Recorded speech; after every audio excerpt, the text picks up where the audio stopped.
సర్వశక్తిమంతుడవు సర్వోన్నతుడవైన మా దేవ, మీ ఘనమైన శ్రేష్టమైన నామాన్ని బట్టి వేలాది వందనాలు చెల్లిస్తూ ఉన్నా.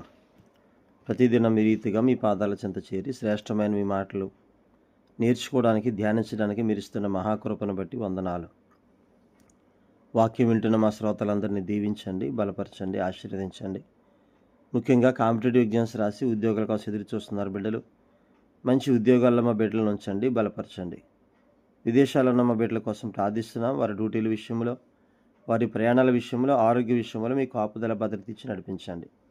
అలాగే దూర ప్రాంతాల ఉద్యోగాలు చేస్తున్న బిడ్డలు చక్కని కాపుదల ఇవ్వండి. మీ భద్రత, మీ ఆశీర్వాదాన్ని ఏమని అడుగుతూ ఉన్నాం. హాస్టల్ నుండి చదువుతున్నారు బిడ్డలు, చక్కని జ్ఞానం ఇవ్వండి. ప్రాముఖ్యంగా ఆరోగ్యమును, శక్తిని, బలాన్ని ఇచ్చి నడిపించండి. అనారోగ్యంగా ఉన్న వారికి ఆరోగ్యము దయచేయండి. గర్భఫలం కావలసిన వారికి గర్భఫలాన్ని మనం అడుగుతున్నాం. వివాహాలు కావలసిన వారికి వివాహాలు సిద్ధపరచండి. అన్ని సంఘాల్లో ఉన్న సకల పరిశుద్ధులకు మీ కాపుదల భద్రత ఇచ్చి నడిపించమని, అనారోగ్యంగా ఉన్న వారిని ఆరోగ్యంతో నింపి నడిపించమని, మీ కృపలో బిడ్డలను వర్ధిలింప చేయమని యేసయ్య పరిశుద్ధ నామములో అడిగి వేడి ప్రార్థిస్తున్నాము తండ్రి, ఆమేన్. అందరికీ వందనాలండి. కీర్తన గ్రంథం 27వ అధ్యాయం 9వ చరణం వరకు చూసాం. ఈరోజు 10, 11 చరణాలు మనం ధ్యానం చేద్దామండి. కీర్తన 27, 10వ చరణం. నా తల్లిదండ్రులు నన్ను విడిచినను, యెహోవా నన్ను చేరదీయును. 11. యెహోవా, నీ మార్గమును నాకు బోధింపుము. నా కొరకు పొంచియున్న వారిని చూచి సరళమైన మార్గమును నన్ను నడిపింపుము. ఇక్కడ 2 చరణాలు 2 విధాలుగా ఉన్నట్టుగా కనిపిస్తుంది మనకి. ఒకటి, యెహోవాను గూర్చి తనను తాను చెప్తున్నాడు. రెండవది, యెహోవాకు ప్రార్థన చేస్తున్నాడు 11వ వచనంలో. ఈ 10వ వచనంలో మనం చూస్తే, తల్లిదండ్రులు ఒకవేళ నన్ను విడిచిపెట్టినా యెహోవా మాత్రం విడిచిపెట్టడు అని అర్థం వచ్చినట్లుగా ఇక్కడ మనం చూస్తూ ఉన్నాం. 68వ అధ్యాయంలో ఇదే కీర్తనలో 5వ వచనంలో కనుక మనం చూస్తే అండి, కీర్తనలు 68:5లో, తన పరిశుద్ధాలయమందుండు దేవుడు తండ్రి లేని వారికి తండ్రియు విధవరాండ్రకు న్యాయకర్తయునై ఉన్నాడు. ప్రియులరా, తండ్రి లేని బిడ్డలకి ఆయనే తండ్రిగా, అది కూడా పరిశుద్ధాలయమందుండే దేవుడు అంటూ ఉన్నాడు. అట్లాగే విధవరాండ్రకు, భర్తను పోగొట్టుకున్న బిడ్డలకు ఆయన న్యాయకర్తయునై ఉన్నాడు. సో దేవుడే మనకు అభయం ఇస్తూ ఉన్నాడు.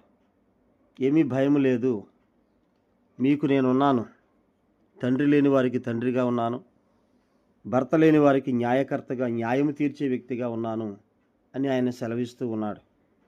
అట్లాగే యెషయా గ్రంథం 49:15లో చూస్తే, యెషయా 49:15 అండి. స్త్రీ తన గర్భమున పుట్టిన బిడ్డను కరుణింపకుండా తన చంటి పిల్లను మరచునా? ఒకవేళ వారైనా మరచుదురు గాని నేను నిన్ను మరువను. అంటే తల్లి తండ్రి ఒక్కొక్కసారి మనల్ని మర్చిపోవచ్చు. తల్లి తండ్రి ఒక్కొక్కసారి మనల్ని విడిచిపోవచ్చు. తండ్రి కొన్ని సందర్భాల్లో ఆయన మన జీవితాల్లో లేకుండా వెళ్ళిపోవచ్చు. కానీ వాళ్ళు మర్చిపోతారేమో, కానీ నేను మాత్రం నిన్ను మరువనని దేవుడు వాగ్దానం ఇస్తూ ఉన్నాడు. కాబట్టి అటువంటి దేవుణ్ణి మనం కలిగి ఉన్నాం. ఆయన సామాన్యమైన వ్యక్తి కాదు. అందుకనే కీర్తనకారుడు అంటున్నాడు, వాళ్ళు విడిచిన యెహోవా మాత్రం నన్ను విడివడు, ఆయన నన్ను చేరదీస్తాడు. తల్లిదండ్రులు లేని వారిని ఎవరూ చేరదీయడానికి ఇష్టపడరు, కానీ చేరదీసిన వారు ధన్యులు, ఆశీర్వదింపబడతారు. అయితే ప్రాముఖ్యంగా దేవుడే వారిని చేరదీస్తాడు, దేవుడే వారిని ఆశీర్వదిస్తాడని చెప్తూ ఉన్నాడు. హోషేయ గ్రంథం 14:3లో అండి, అష్షూరీయుల చేత రక్షణ నందగోరము, మేమికను గుర్రములను ఎక్కము, మీరే మాకు దేవుడని మేమిక మీదట మా చేతి పనితో చెప్పము. తండ్రి లేని వారి ఎడల వాత్సల్యము చూపువాడవు నీవే గదా. తండ్రి లేని వారి పట్ల వాత్సల్యము, ప్రేమ, కృప చూపేవాడవు నీవే గదా అని వాళ్ళు చెబుతున్నట్టుగా మనం చూస్తూ ఉన్నాం. కాబట్టి దేవుడే వారికి సహాయకుడిగా, మనకు సహాయకుడిగా ఉన్నాడు. ద్వితీయోపదేశకాండం 10వ అధ్యాయం 18వ వచనంలో, ఆయన తల్లిదండ్రులు లేని వారికిని విధవరాలికిని న్యాయము తీర్చి పరదేశియందు దయించి అన్నవస్త్రములు అనుగ్రహించువాడు. ఆయన ఎంత గొప్పవాడో చెప్తున్నాడు. ఎవరిని కూడా, ప్రాముఖ్యంగా తండ్రి లేనివారు, తల్లిదండ్రులు లేని వారిని ఆయన విడిచిపెట్టేవాడు కాదు. విధవరాండ్ర కానీ ఆయన న్యాయము తీర్చేవాడు. పరదేశి యందు దయ ఉంచి అన్నవస్త్రాలు అనుగ్రహించేటువంటి వాడు మన దేవుడు. అటువంటి గొప్ప దేవుడు మనకున్నాడు.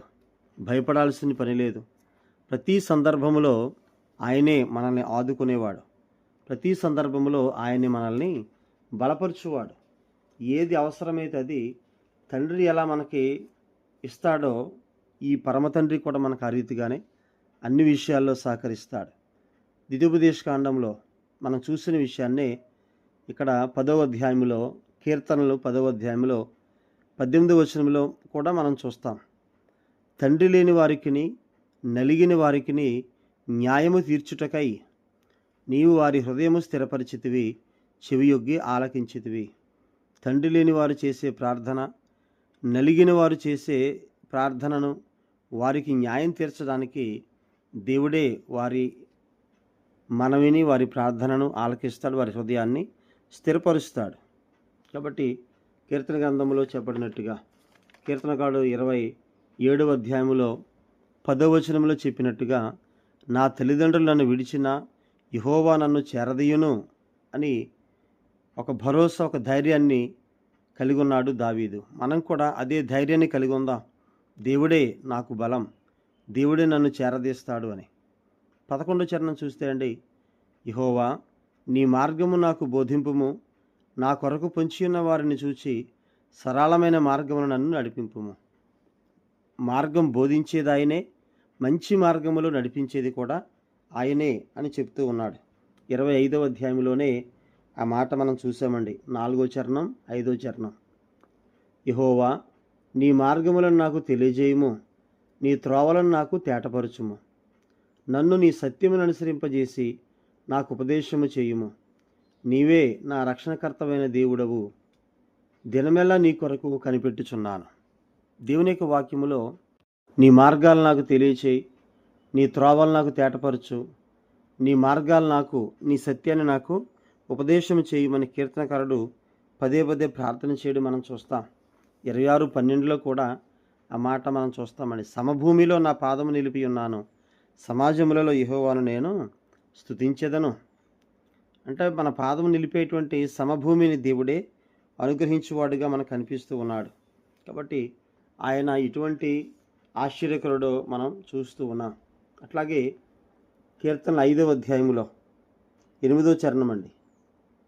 యెహోవా నా కొరకు పొంచి ఉన్న వారిని బట్టి నీ నీత్యానుసారముగా నన్ను నడిపింపుము, నీ మార్గమును నాకు స్పష్టముగా కనుపరచుము.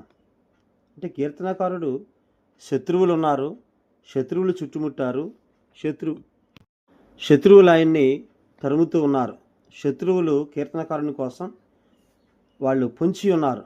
అయితే వారి నాశనాన్ని కోరట్లేదు కానీ, ప్రభా నీ మార్గం ఎలా ఉందో అలా నడిపించు నన్ను, నీ నీతి ఎలా ఉందో నీ నీతి అనుసరించి నన్ను నడిపించుము, నీ మార్గాన్ని నాకు స్పష్టంగా కనపరచుము. అంటే శత్రువులు ఉన్నప్పటికీ కూడా ఆ శత్రువులందరి ఎదురుగా భోజనం సిద్ధపరిచే దేవుడై ఉన్నాడని ఎరిగి కీర్తనకారుడు ఈ మాట చెబుతూ ఉన్నాడు. వాళ్ళు శత్రువులు అలా ఉండని, శత్రువులు అలా చుట్టుముట్టని, కానీ నీవే నన్ను నీ నీతి అనుసారంగా నడిపించు అనే మాట ఇక్కడ మనం చూస్తూ ఉన్నాం. అట్లాగే 143:10 అండి. కీర్తన 143:10, నీవే నా దేవుడవు, నీ చిత్తానుసారముగా ప్రవర్తించుటకు నాకు నేర్పుము, దయగల నీ ఆత్మ సంభూమి గల ప్రదేశమందు నన్ను నడిపించునుగాక. దేవుని చిత్తానుసారంగా నడిపించడం అనేటువంటిది దేవుడే చూసుకుంటాడు. అయితే మనం చేయాల్సిందల్లా మన జీవితాన్ని దేవునికి అర్పించడం, దేవునికి సమర్పించడం. ఎప్పుడైతే మన జీవితాన్ని ఆయన చేతిలో పెడతామో మనం ఇలా ప్రార్థించగలుగుతాం. అయ్యా నీ మార్గాన్ని నాకు బోధించు, సరళమైన మార్గమును నన్ను నడిపించు.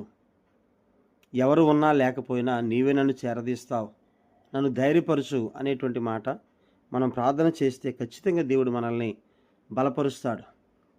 తల్లిదండ్రులు విడిచిన మనల్ని చేరదీస్తాడు.